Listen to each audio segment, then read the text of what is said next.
picture actually looks like in this book. Sean! Yeah, sorry. My computer just like totally did not work. So I resorted back over to my iPad and then had to get in on the backstage. So thank you so much for blazing on without me. Yep. But happy to do it. Yeah, everybody already heard a lot about you, so I don't have to go through a lot of my intro questions. But I know, like, I had, I got a chance to read your book and go through it, and I know it resonated a lot with me. And I've been really focused on brand communities a lot in my career as well too. So it was really great to see, things that you went into, specifically, one of the things that came up was about building, shared experiences and spaces. And that one of those that I took some notes on things that really connected with me. And I felt that, building these brand communities, building that shared space was super, super critical. And I wonder if you could talk about a little bit about, what you mean about building those shared experiences and spaces for people and how that can affect your brand or your brand community. Yeah. So again, as I was mentioning earlier, organizations tend to overcomplicate these things. When we're thinking about building shared experiences, it's really about building something in which people can come together and actually interact with one another. So what we are generally calling a community, and I'm getting an echo here. Okay, I think that should be good. So the principles of the shared experience and why they're so key is that it's really important to create a space in which people can actually interact and talk with one another, not just talk at one another, not just have it be a one-way communication, but an actual space in which people can interact. So there are two kinds of shared experiences we need to be thinking about creating as community builders. The first are arena experiences, or more of your traditional stage experiences where you're thinking about audiences sitting in a stage, sitting in an audience in chairs. Oh my gosh, I am like, I need more coffee.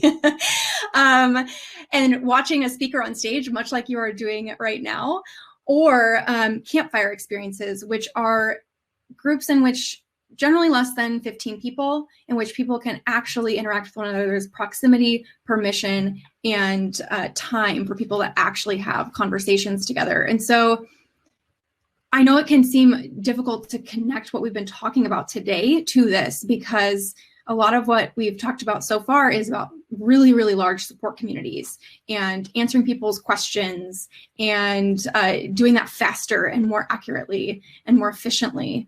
But if we remove the importance of actual human connection from those experiences, the soul of it gets ripped away.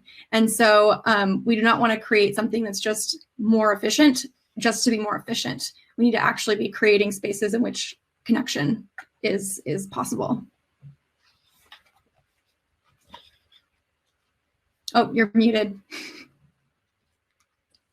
So I guess that comes to another point that you did, make in your book that I was really stuck with me too, was empty versus meaningful engagement, right? So I think that kind of leads into that same thing. You build these spaces, and what do you define as empty and meaningful engagement? And I understand like a concept of just putting out marketing stuff or fluff, right? And is that really what you're driving at too, about that having meaningful or empty engagement?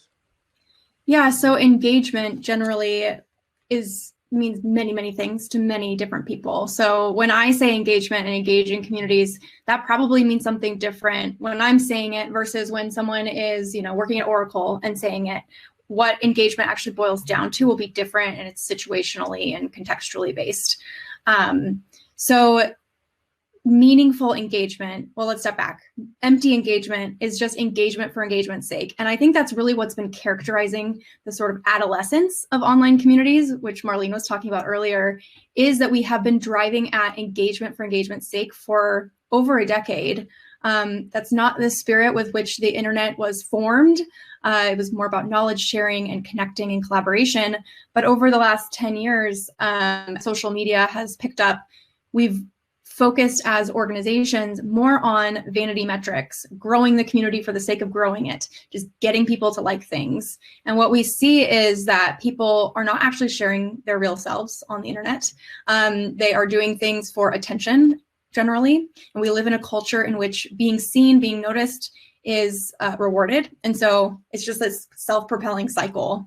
And so what meaningful engagement really is any engagement that helps push our purpose forward and connect people in a way that they can form real relationships. So just measuring growth is usually not enough to give the full picture of like, are we engaged here? It's actually, if our goal is, for example, say you are, let's say you're an organization that sells skincare products, right? And you have an ambassador community. Say your goal is to get your ambassadors to sell more so that they can be more successful affiliates or salespeople for your products. Well, just measuring the size of your ambassador community and the number of sales alone is only going to tell you, essentially, those are like lagging metrics for something much deeper, which is, are people actually making progress toward a deeper meaning and deeper engagement in your community? So I know that's we can talk more specifics about that if you like. Oh, you are muted, John. I keep trying to keep you off so I can, not give any echoes. Yeah. But and these people say they can't hear me as well, so I got to talk really kind of close to my iPad here. We're in. I mean, this is life now, right? Like this is it. Yeah, no, it is right, and that's increasingly why I think brand communities are super important, is because everybody is online, remote, doing this work, and they're looking for answers. They're looking to connect. They're looking to build those relationships. And I think a lot of people think about communities as support first, but I always came at it from in the gaming industry, it was the marketing perspective, right? How can we get them to play? How can we get them to use our games? How can we get them to stay more engaged? And I took that same approach over into B2B community. My first B2B community is, really, it's about engaging with them. More people engage with you, the more all the other stuff is a tertiary or secondary, win from having this real engagement, right? And having a good community. And that reminds me of a term that you what was it? Would you call it? A mirage community. So I thought that was a interesting concept, and I was like, well, aren't you all mirage communities until you get going? Or is there a way to or maybe you want to tell people what your concept of a mirage community is, and maybe how you can avoid that from the beginning, right? Or how to avoid that in general. And I'm going to try and switch to my other computer now. So okay, I'll let you speak there. Crossed. Okay. I'm going to be crossing my fingers and toes for you. Yeah, so when I'm talking about mirage communities, what I'm really talking about is something that is a community in name alone. So you have, I'm sure all of you seen at some point in your lives, some brand saying to you after you've purchased something from them, welcome to our community, or you're now part of our family, just because you put your credit card into this transactional space. So just calling something a community does not make it so. And I am seeing this just happening all over the board, from political campaigns to associations. Associations are awful about this, to say oh, you're now part of our association, automatically you must feel a sense of belonging. So what really needs to happen for a mirage community to become a deeper and more meaningful community is to go from just the words alone to actually creating a space in which people have a clear shared identity and care about one another. So you actually share mutual concern for the other people within that community. So by this definition, I know this is hard to hear. It's probably an unpopular opinion, but many support communities are mirage communities because they are transactional spaces in which people come in, get what they need, and then leave. And this is okay. I actually think that's perfectly fine as long as you have a core group of people who you are nurturing and building relationships with. So I've talked with Adrian about this a million times, and you as well. Generally, there's a very small group of people who are doing who are going above and beyond for you. They're your, as some people call them, super fans.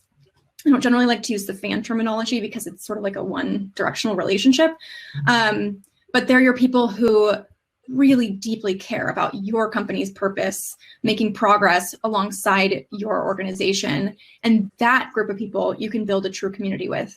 So just calling a support community a community is a community in name alone most of the time. It's really a support space in which you can ask questions and get your answers. But support for a small group of those people, yeah, support portal. Let's be honest, like that's what it is. Let's call a spade a spade. And really focus our energy and attention on nurturing those people who really care about being there with us. And if we focus on that, the effects actually ripple outwards. We see that in all kinds of organizations. If you have a strong core, everything else can move smoothly from that point. But if the core is shallow and doesn't have a lot of depth to it, essentially, then everything else is going to reflect that as well. Yeah, so I guess that, trying to talk loudly so everybody hears me.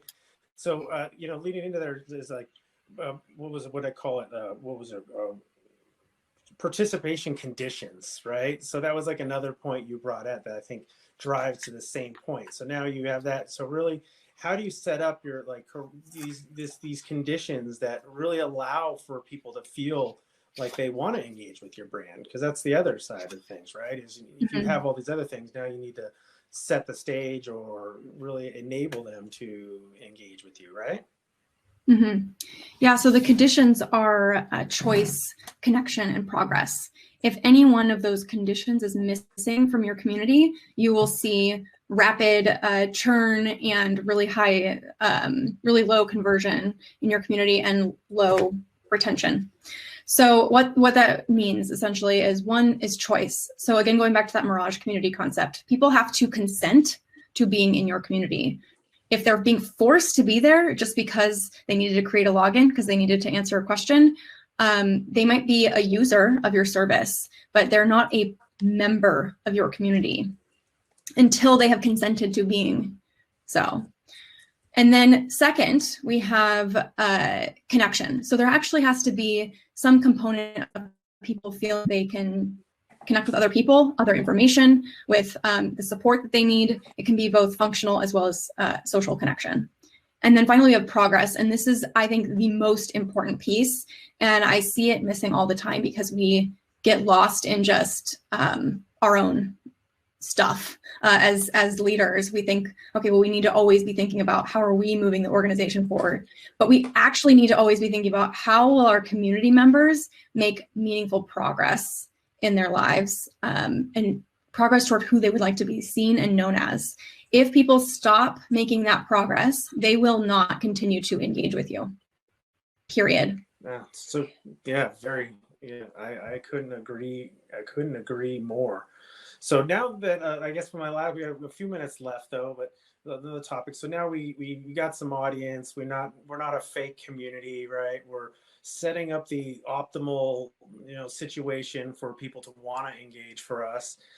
So now, like, we know that support, what you measure for ROI, but what do you really think are some key measures for measuring the brand side of the community, right? We know each version of the community has their own success metrics, but what do you think are some of these key ones for what you're telling your clients and your people out there today? Hey, this is what, right off the go, this is what you should be looking at today to see how to measure your success.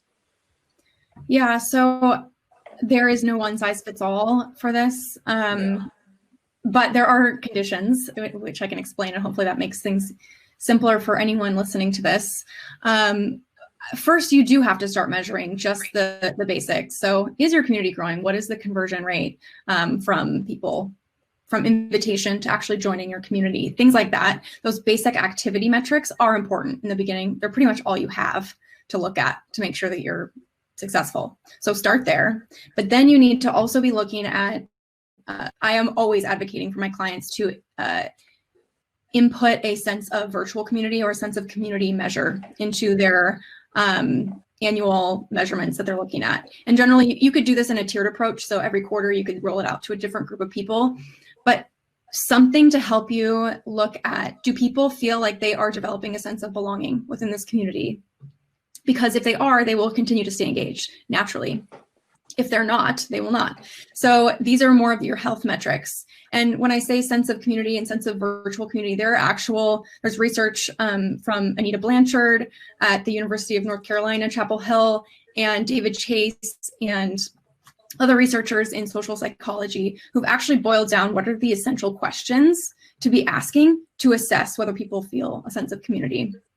And so that's something that's been created. There's not a great bridge from that research into industry right now, and that's part of why I'm in grad school, because I want to build that bridge. So that's important, but you can't measure that necessarily from day one. It doesn't make sense to do that. People, obviously, when they first join, are not going to feel like sense of belonging. It takes a long time online anyway to create connection. And then we want to look at business outcomes. And that's what, as you said, will depend on the purpose of your community, or at least the top priorities of your community. So trying to think right now of a client I just recommended they look at less case deflection and more like speed of response and things like that. These things are still important to them because their overall goal is still to get people the information they need so that they don't have to call in to their support center. Everyone here knows what I'm talking about. I don't have to go into depth about that. But that will depend. There's marketing metrics, there are support metrics, there's product metrics, et cetera, et cetera. Oh yeah, well, just a couple minutes left. I wanted to, not related to brand community essentially, but we have so many community experts like in the chat and attending this that are really amazing people. How was writing a book? I've thought about it. I'm sure other people have thought about it. I want to just say a little bit about was it like years? Was it painful? Did you enjoy it? Did you recommend it? How was the book writing experience? Just in general. I think it's people have done it, and I just love to hear your opinion or just how that experience was.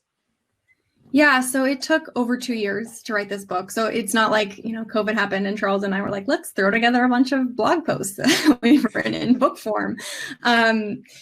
So yeah, it was a 2-year process. And what I really enjoyed about writing the book, and especially working with someone like Charles, who's not historically worked within for-profit organizations, is that he can call me on my bullshit. And I really appreciate that.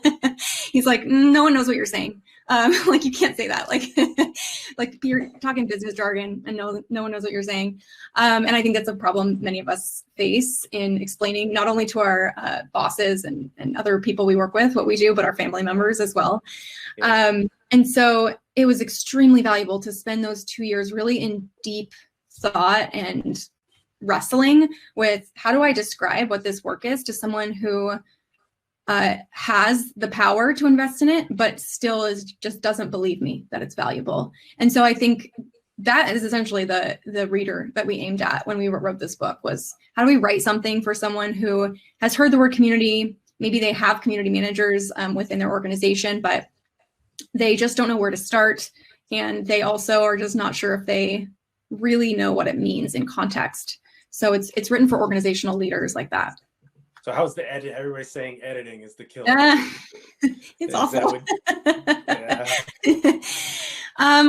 Well, we used 6 months of writing and a year and a half of editing. Well, it was actually 3 months of outlining alone, just outlining and moving things around on a page. And then the interviewing took a very long time. You want to spend as much time as possible on that, unless you want to write a book that's just from your perspective, which can be valuable. It's not what we wanted to write. But not a community book then. It's an expert book, right? That's like a book from your personal expertise. And I learned so much from those interviews. I can't even tell you like how much I gleaned from all these experts in the book, and you can find them in the acknowledgments. And we barely scraped the surface in terms of expertise out there. There's many, many more books that need to be written. So if you are writing a book about community, please let me know. I would love to support you in that endeavor. It's a lot of work, but now that it's out in the world, it's been amazing, the response that it's gotten. I know it's being used by some of the world's largest organizations. I also know it's being used by some really important social movements and political movements right now. So that's very gratifying. So it's a wonderful book, and I enjoyed reading it and hearing the stories and the analogies and some phrases that I've used, but not necessarily that way, but meant the same thing. I was like, so I'm gonna adopt some of those things. So I just want to really thank you for being here and spending the time with us. And people, if you want to talk to her, follow her on social. She'll be around inside the tool for a while. Send her a message and it was wonderful to have you. So we have a little bit of a break. Hit up the expos and the networking sessions. Come back 12:30. We have Cesar Castro from Salesforce, and that'll be a session. I saw a little bit of what it's talking about, and if you're into the numbers and stuff, like it's some really powerful stuff. So thank you so much, and we'll see you guys in just a little bit. And I'll have my computer fixed. Bye. Thank you.